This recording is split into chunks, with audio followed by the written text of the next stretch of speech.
Assalamualaikum adik-adik, apa kabar kalian semuanya? Semoga sehat selalu ya. Bertemu lagi dengan Kak Lina. Di sini Kak Lina mau membahas tentang perbedaan makhluk hidup dan makhluk tak hidup.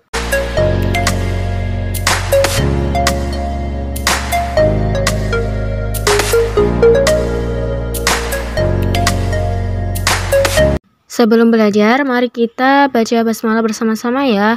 Bismillahirrahmanirrahim. Coba perhatikan lingkungan sekitarmu. Kamu tentu menemukan banyak sekali benda. Setiap jenis benda mempunyai sifat atau ciri yang membedakannya dengan jenis benda lain.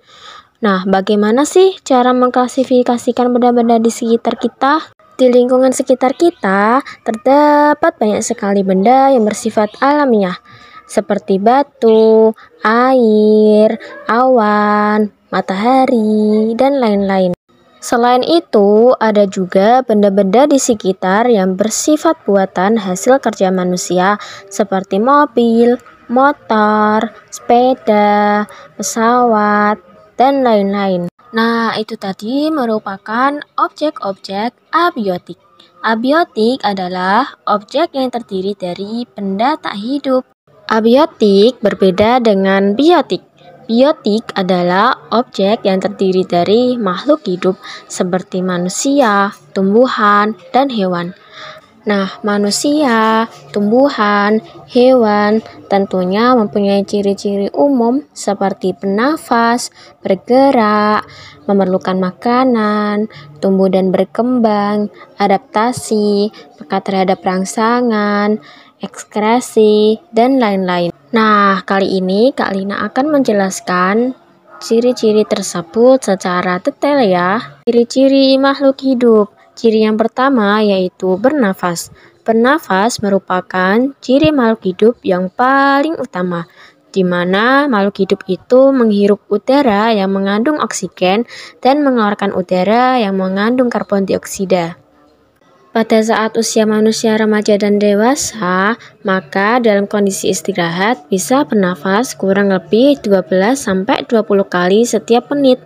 Nah, kalau di jumlah total, manusia dewasa bisa bernafas sampai 17.000 sampai 30.000 kali dalam sehari. Wah, betapa murahnya Allah yang telah memberikan kehidupan kepada kita melalui proses bernafas. Bayangkan kalau kita sakit, kita membutuhkan oksigen. Di rumah sakit itu oksigen harganya jutaan. Wah, terbayangkan kalau kita bernafas harus membayar dengan jutaan. Tadi kan manusia, sekarang hewan. Di hewan ada proses respirasi yang menggunakan insang, seperti pada hewan ikan yang membuka mulut serta menutup insang buat proses penyerapan oksigen.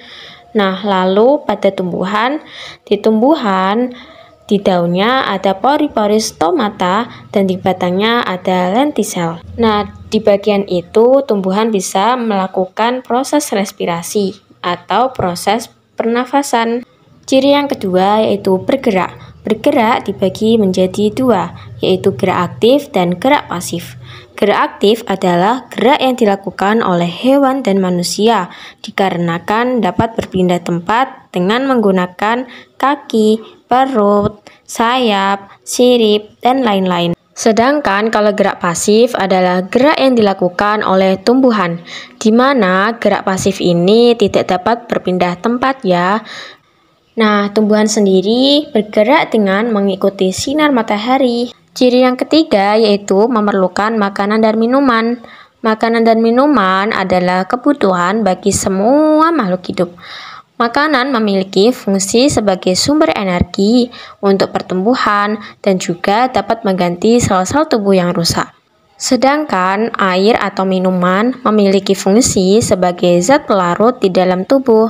Manusia dapat memakan semua hal yang dapat dimasak.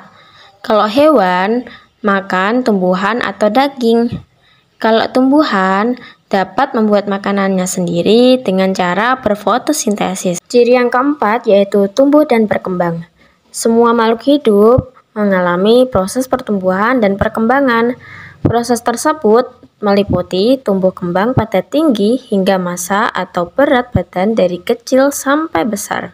Sedangkan pada hewan terdapat spesies yang serupa dengan manusia, yaitu dengan cara melahirkan, dan ada juga yang melalui proses bertelur. Sedangkan kalau pada tumbuhan, proses ini dapat terlihat melalui tahapan pertumbuhannya dari benih hingga menjadi pohon tua. Ciri yang kelima yaitu reproduksi.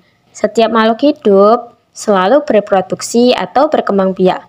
Pada manusia, proses reproduksi terjadi ketika sel sperma membuahi sel telur dan membentuk individu baru atau disebut juga dengan proses fertilisasi. Nah, kebanyakan dari spesies hewan bereproduksi dengan proses serupa dengan manusia. Sedangkan kalau tumbuhan dapat berkembang biak melalui proses seksual atau aseksual atau disebut juga dengan vegetatif dan generatif. Vegetatif itu tak kawin, generatif itu kawin. Ciri yang keenam adalah peka terhadap rangsang. Nah, ketika kalian terkena paku, apa yang kalian lakukan? Pasti kalian akan kaget kan? Dan otomatis kalian akan loncat menghindari paku tersebut. Nah, ini merupakan reaksi yang dirasakan oleh manusia. Sedangkan kalau tumbuhan, contohnya seperti tumbuhan putri malu. Nah, tumbuhan putri malu apabila disentuh oleh manusia, dia akan menguncup. Ini merupakan reaksi yang dilakukan oleh tumbuhan terhadap rangsangan dari luar. Ciri yang ketujuh yaitu adaptasi.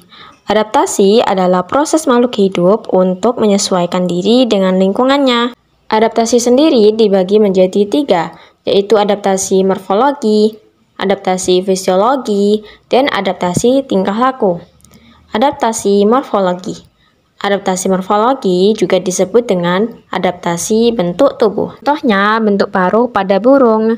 Misalnya, burung yang hidup di air atau di sekitar laut membutuhkan paruh yang agak panjang dan lurus. Nah, bentuk paruh ini membantu menahan ikan. Contohnya, penguin, burung pavin, dan cikalang. Ada juga burung pemakan serangga yang paruhnya runcing. Nah, ini berguna untuk menangkap serangga di lubang pohon atau tanah. Contohnya burung pelatuk, burung gagak, atau burung pipit. Ada juga burung yang paruhnya melengkung dan tajam, yaitu burung pemakan daging. Adaptasi yang kedua yaitu adaptasi fisiologi. Adaptasi fisiologi juga disebut adaptasi pada fungsi bagian tubuh tertentu. Nah, contohnya pada kelelawar. Saat mencari makan di malam yang gelap, kelelawar akan memproduksi decakan atau suara melengking bernada tinggi yang bahkan tidak tertangkap pendengaran manusia atau ultrasound. Suara itu terpantul kembali ke sumber suara ketika mengenai benda. Dari situ, kelelawar bisa mengenali lingkungan sekitarnya. Nah, adaptasi yang ketiga yaitu adaptasi tingkah laku. Adaptasi tingkah laku merupakan perilaku hewan tertentu yang dilakukan untuk menyesuaikan diri ataupun bertahan hidup. Contohnya pada bunglon. Bunglon mengubah warna tubuhnya untuk melindungi dirinya dari bahaya atau menarik mangsa. Ciri yang kedelapan yaitu mengeluarkan zat sisa atau ekskresi. Makanan dan minuman yang sudah dikonsumsi oleh makhluk hidup akan melalui proses ekskresi. Pada proses ini, makhluk hidup akan mengeluarkan zat sisa yang bersifat racun yang dapat mengganggu kinerja tubuh jika tidak dikeluarkan. Nah, ciri makhluk hidup ini juga terjadi pada tumbuhan, di mana ekskresi terjadi melalui stomata yang akan membuka bila terkena sinar matahari. Pada tumbuhan, ekskresi terjadi untuk mengeluarkan kelebihan air yang mempunyai bentuk seperti uap air melalui proses penguapan. Nah, itu tadi merupakan ciri-ciri makhluk hidup. Nah, sekian ya dari video Kak Lina. Mari kita akhiri dengan membaca hamdalah bersama-sama.